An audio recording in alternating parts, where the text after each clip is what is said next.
All right, with the amended agenda, everyone's had an opportunity to go over the minutes from the June 20 meeting. I'll entertain a motion to approve. So moved. Do I have a second? Second. Any discussion? If not, all in favor? Any opposed? All right, those minutes are accepted. All right, as new business, we have new 2022 alcohol beverage applications. I have those. Scroll over to the correct one. Jesse, is this going to be correct that there's just one on? Okay. This is El Magoy Mexican Cuisine, Inc., doing business as El Magoy Mexican Restaurant. The business is located at 209 West Kyler Street. It's for the new license of pouring beer, pouring wine, and pouring liquor. Is there any representation from that business here tonight? Hi, how are you? Have you had an opportunity to look over our rules? Okay. All right. Thank you for doing business in the city of Dalton and for being here tonight. I'll entertain a motion to approve this application. Second. All right. Any discussion? All in favor? Aye. Opposed? All right. Thank you so much.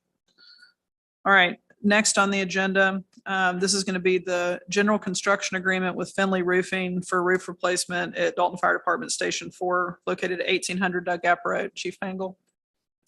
Yes, thank you.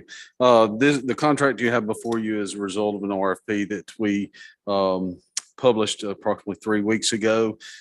As a result of the RFP, we did have 11 submissions, bid submissions. And of those 11, we have narrowed it down to the finalist Finlay Roofing. The reason for the replacement of this roof is approximately 2 years ago, we had some leaks in the roof. As a result, we had a roofer come out to perform some repairs and found out that the shingles that was on the roof were prematurely deteriorating. And so we were able to send off samples of the shingles that currently is on the roof, and TAMCO agreed to a 50% material replacement for the early deterioration. And so the contract covers the labor and 50% material required. This was approved in our CIP. It was approved in the CIP for $25,000. This bid came in at $23,820. And in full disclosure, this was the second to lowest bid. The lowest bid actually was disqualified due to turning in their bid late. This bid is for $23,820, which is $1,180 under the estimated replacement cost that was approved in the CIP. And so I'd be happy to answer any questions that anybody might have. Any questions for Chief Fangle? All right, hearing none, I'll entertain a motion to approve. Do I have a second? Second. Any discussion? All in favor? Any opposed? All right, thank you, Chief Fangle. Next, we have ordinance 22-17, the request of Maria de la Luz Calvillo for the annexation of 1315 Walston Avenue, tax parcel number 12-184-01-044. Ethan. And you've got several, so. Thank you. We'll I'll be just- here for just a minute. This one, first one is fairly straightforward. It is just a basic annexation of a residential property. It's currently zoned R2. And because of the unified zoning ordinance, that means this would not incur a rezoning. The zoning would stay the same. The request is simply to be annexed into the city of Dalton. And upon zooming out on the GIS map, I believe in your handouts, y'all actually can see the current city boundaries and the subject property of where it lies. And it, of course, is part of a larger county island of unincorporated land entirely surrounded by the city of Dalton's boundary. And so based on the existing properties, it's a straightforward R2 single family property. Based on that and based on the fact that it is a county island, the recommendation for staff always with county islands is to approve those to rid the county islands, or at least shrink those county islands. We cited no issues, heard no negative feedback from any of the department heads, and the recommendation was to approve. The Planning Commission made that same recommendation, and we heard no opposition at the public hearing. I'm happy to answer any questions. It already a structure right there? Yes, there is an existing dwelling that's been there for some time now. So we would already been, I guess, servicing all, like far as police and fire, right? Most more than likely, yes. Their letters are included here and both chiefs have signed off. And Public Works doesn't have any concerns either. So are there any other questions for Ethan or for any of our department heads that would be impacted? Okay. Okay, second, any discussion? All in favor? Aye. Opposed? Thank you, that carries. Ordinance Ethan 22-18, the request of Brian Long to change the zoning of 604 Sheridan Avenue, tax parcel 12-255-06-016, a 1.6 acre tract from heavy manufacturing to general commercial. Thank you. So the rezoning here, of course, going from annexation to rezoning, changing the existing zoning of the property from heavy manufacturing, the request to go to general commercial. And of course, we're in this Wallen Avenue, Sheridan intersection area here. And I think most all of y'all, I'm sure, are familiar with that area. And predominantly through this area on Wallen Avenue, we see a commercial district, generally retail, things like that. And changing from manufacturing M2 to general commercial is not a big difference as far as land intensity goes. A lot of opportunities in C2. This property itself with the existing building really fits the character more so for C2 than it does M2. And we didn't really see any issues with this zoning changing based on commercial traffic, access, and so forth. So we cited no issues, the comprehensive plan, and of course, effect on adjacent properties being little to no effect by changing this zoning from M2 to C2. Staff analysis was to approve. Planning Commission was a unanimous recommendation, and we heard no opposition to this rezoning. Further questions? Not, I'll entertain a motion. Second. Discussion? All in favor? Aye. Any opposed? Okay, the motion carries. All right, Ethan, next is going to be ordinance 22-19, the request of Enrique Meza for the request of a zoning amendment from heavy manufacturing to transitional residential R6 for 42 South Glenwood Avenue, tax parcel 12-238-18-017. Thank you. This one is slightly more complicated. So this rezoning is certainly a significant transition in zoning, going from heavy manufacturing to transitional residential. And this transitional residential zone district is somewhat of a merge between kind of a medium density residential and high density residential. It's for things like townhouses, condominiums, multiplexes, things like that. Basically everything but an apartment complex of in excess of 4 units.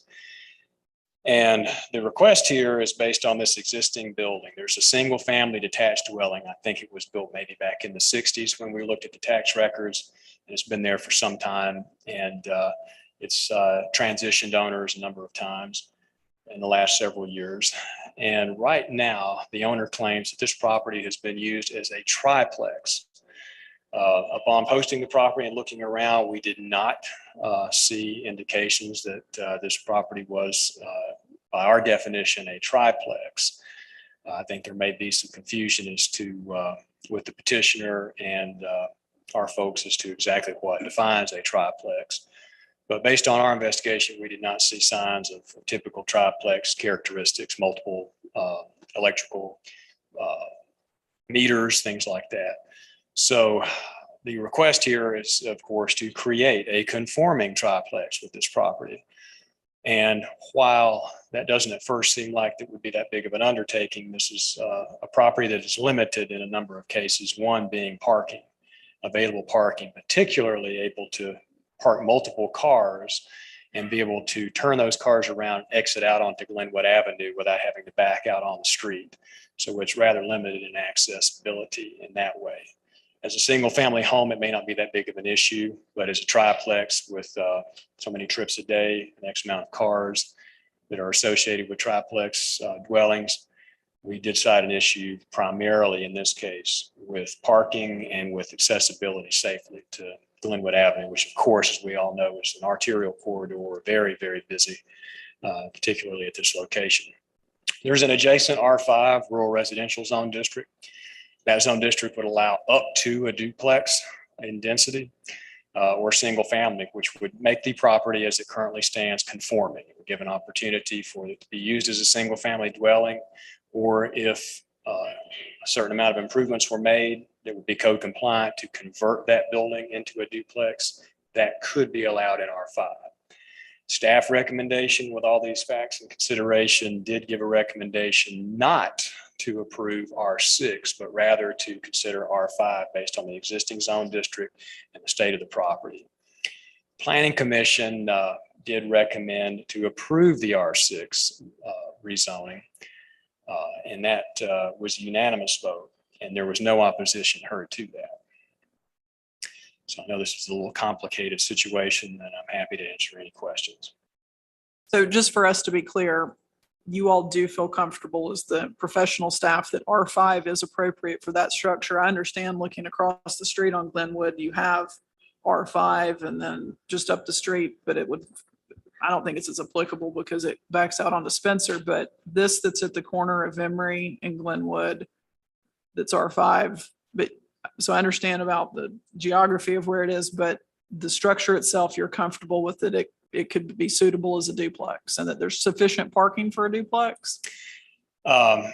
Personally, at this point, after looking at this property and considering it, I think something that I should have included in the staff analysis was that you do have the option to limit or by condition the use of the property. And quite frankly, I believe this property needs to stay as a single family dwelling if it's going to be rezoned for residential. I think in order to keep the zoning map consistent in this area, I would recommend go to R5 and place a condition that only single family dwellings will be permitted. So that would create a conforming property that would limit the density of the property as to essentially its current historic state.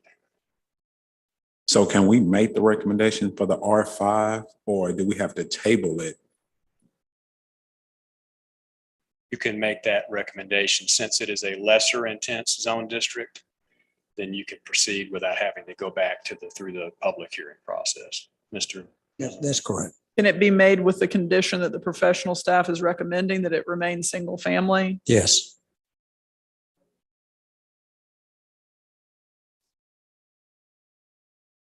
I have a motion. Do I have a Second. Discussion. All in favor? Aye. Opposed? All right. Thank you, Ethan. Thank you. We're clear on what that's Yes, that's, carried back to the homeowner. Okay. Was the owner here tonight?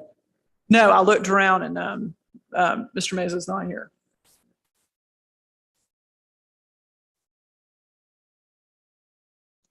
And no one representing Mr. Mesa is in the audience. Okay.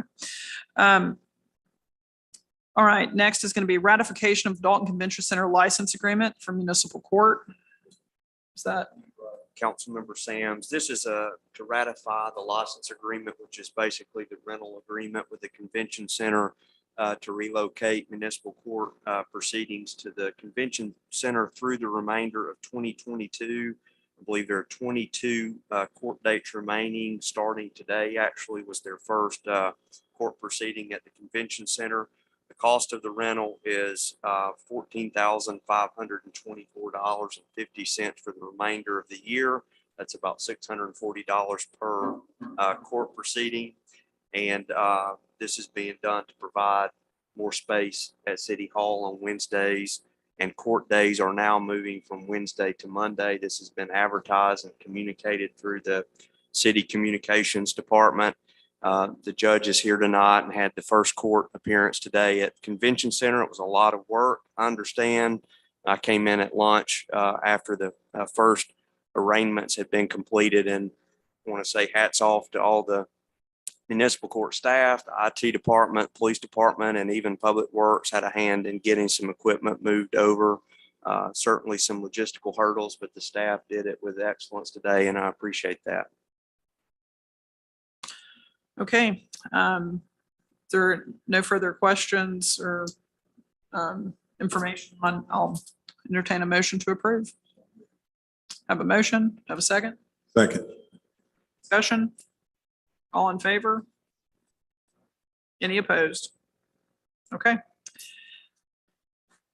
Next, we have resolution 22-05 to make findings of fact concerning public benefit of continuing allowance of the use of portions of King Street adjacent to First Bank of Dalton and alley adjacent thereto as access points for drive-through banking and depository services, to authorize the renewal of lease, permit, and authority for such uses by FBD Holding Company, Inc., now First Volunteer Corporation, its successors, and assigns for operation of its banking services, to provide for execution of lease permit and for other purposes. And I know at the Finance Committee meeting the other day, Mr. Miller, we talked about just some specifics if the property were, ever not used for that purpose any longer. Correct. Mr. Scott Sellers is here tonight on behalf of First Bank. Couple of points. That change that the Finance Committee asked what is actually in the document that's on the table in front of you. It is a 15-year lease or permit with a 15-year, subject to earlier termination. And I've discussed it with Mr. Sellers. If the bank, for some reason, or its successor, ceased to use those drive-in services, the lease would abate. It would no longer be applicable.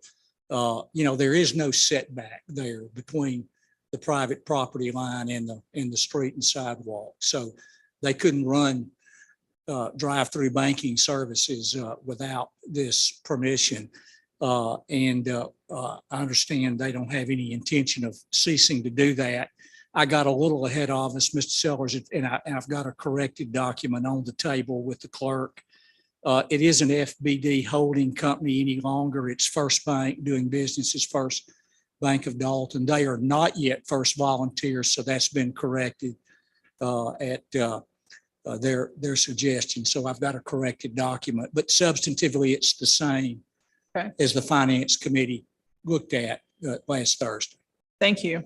Is this language you're talking about, it's in the corrected It document? is in the corrected document. Second. All right, any discussion? All in favor? Aye. Any opposed? All right, motion carries. Thanks for being here tonight, Mr. Sellers. Next, we have resolution 22-06 authorizing transfer of real property to the Humane Society of Northwest Georgia by limited warranty deed. Thank you, Councilmember Sams. I think the city attorney and I can tag team this. I'll start out, you fill in any gaps. But we were approached by the Humane Society Board of Directors as it relates to their property that we leased to them through a sublease with the JDA at the corner of Halbowen Drive and Veterans Drive, the northeast corner. As you recall, in 2019, they really built a state-of-the-art animal control shelter at the cost of almost $1.8 million.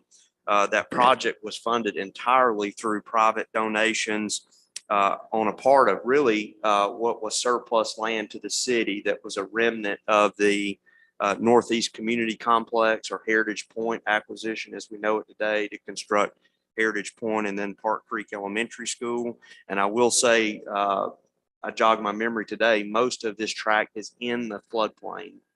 All but the intersection corner is in the floodplain, and the Humane Society took steps through their engineering efforts to flood-proof the building.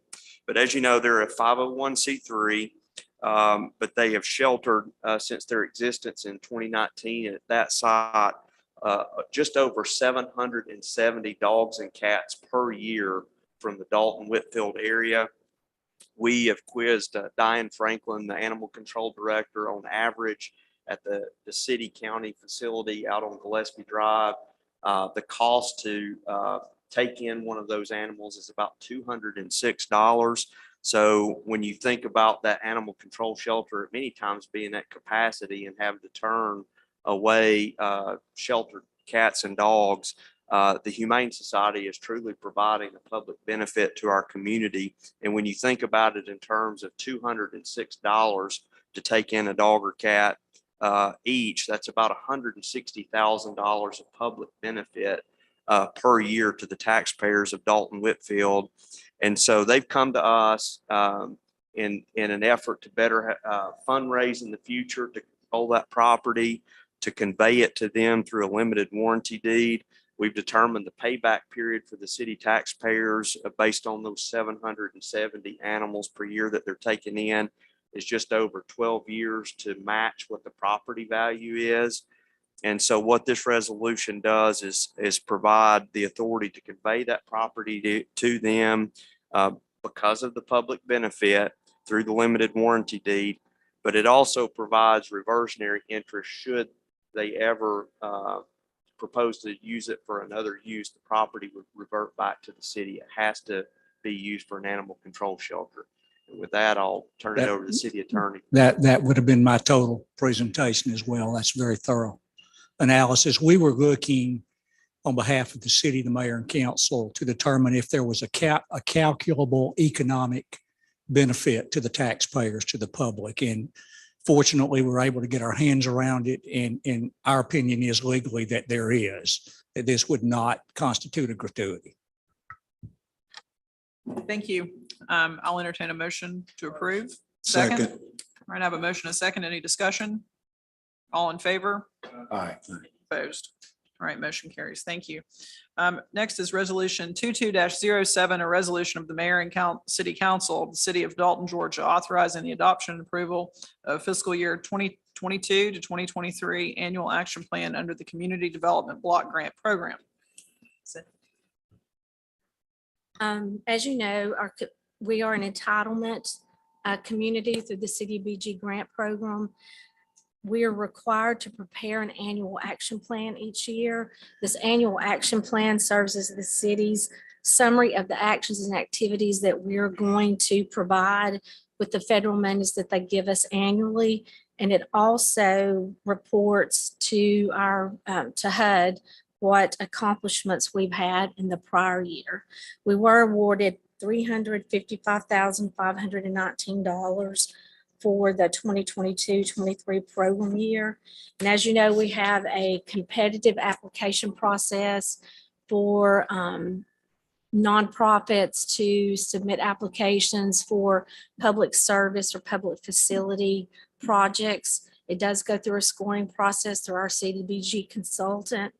And as a result of that, we're recommending that $15,000 goes to the Northwest Georgia Family Crisis Center, $15,000 to Latin America Association, $103,915.20 to the Dalton Housing Authority, $100,000 to the City of Refuge, $50,500 to our Parks and Rec, and the remainder of $71,103.80 will go for the administration of the grant program. And I know we've gone over this in prior months in our finance committee meeting, but if you have any questions, just let me know. I'll be happy to answer them. Questions for Cindy? If not, I'll entertain a motion to approve. So moved. Do I have a second? Second. Motion and a second. Any discussion? All in favor?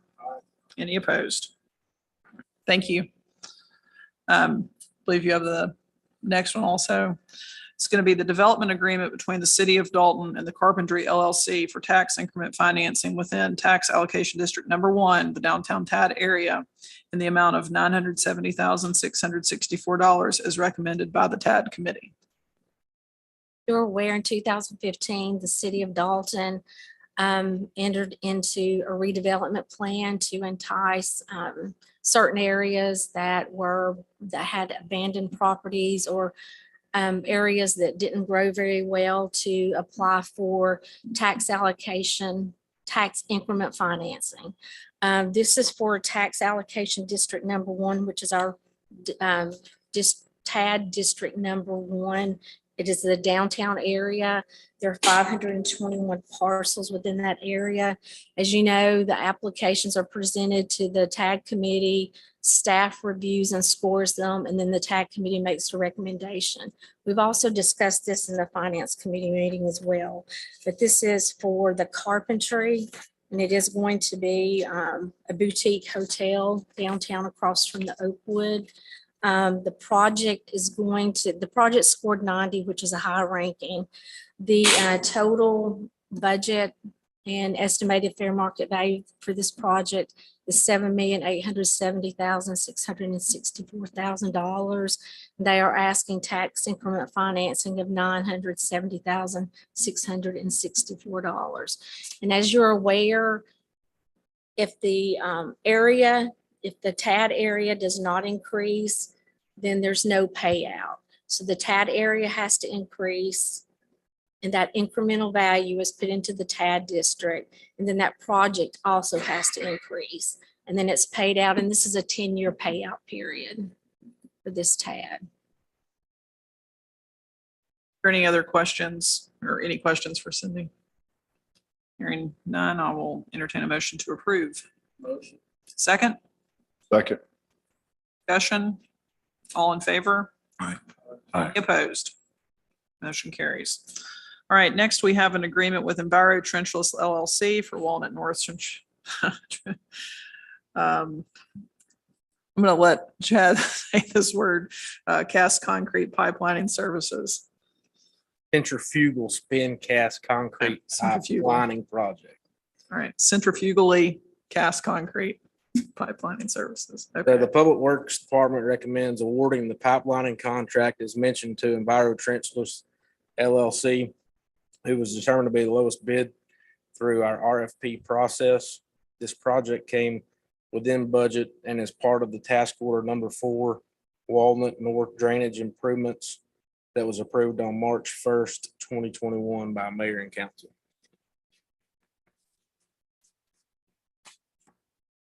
Questions? All right, I'll entertain a motion for approval. So moved. All right, second.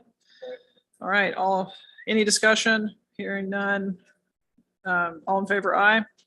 Any Aye. opposed? All right, motion carries.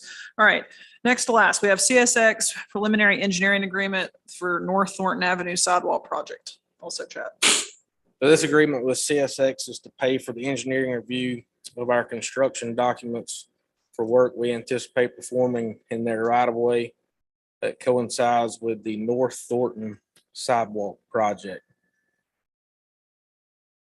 I'll entertain any questions if you have as it relates to the agreement. So that's kind of what this process is for, is to ensure what we anticipate doing, they will allow. Long years.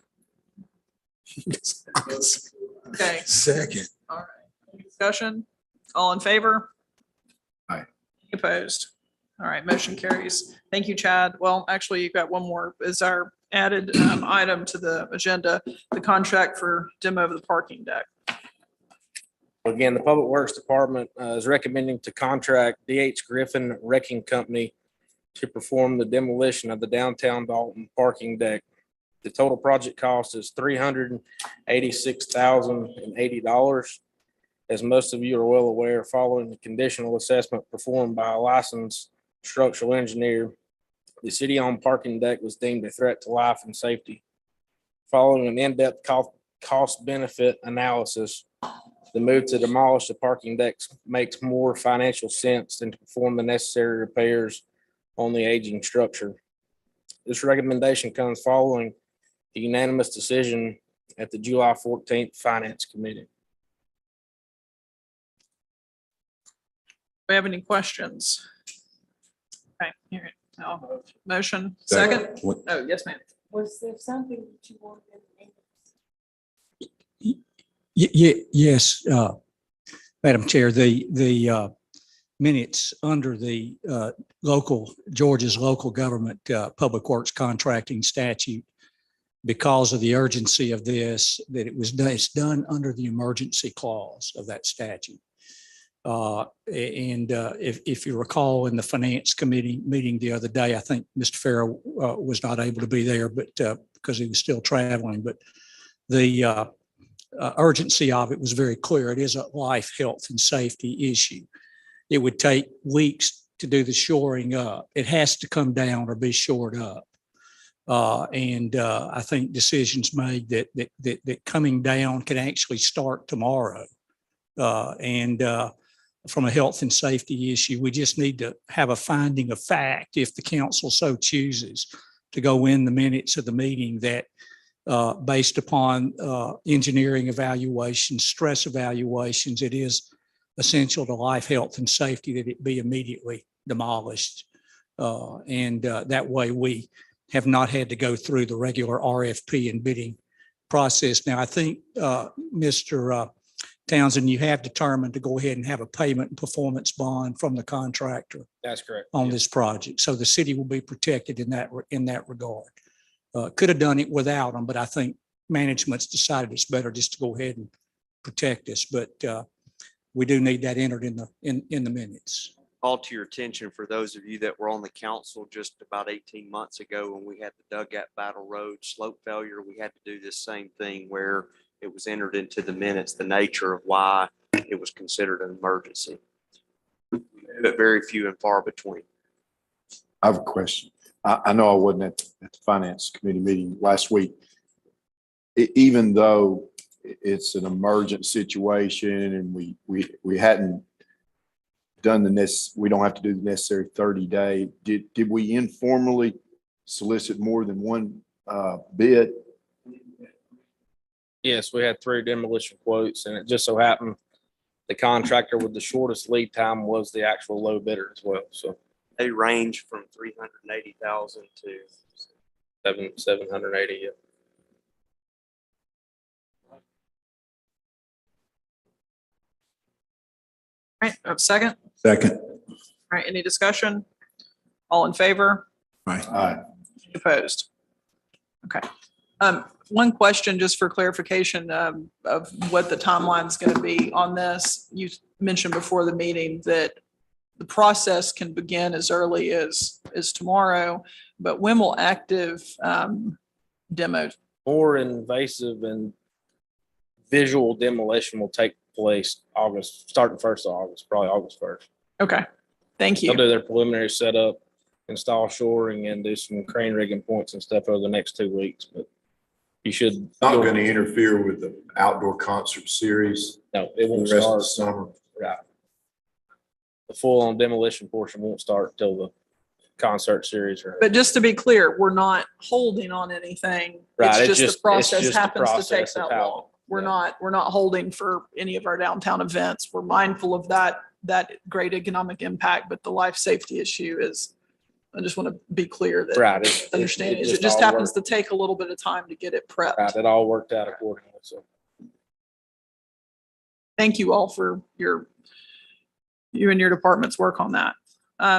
Is there any other business before this body? If not, I'll entertain a motion to adjourn.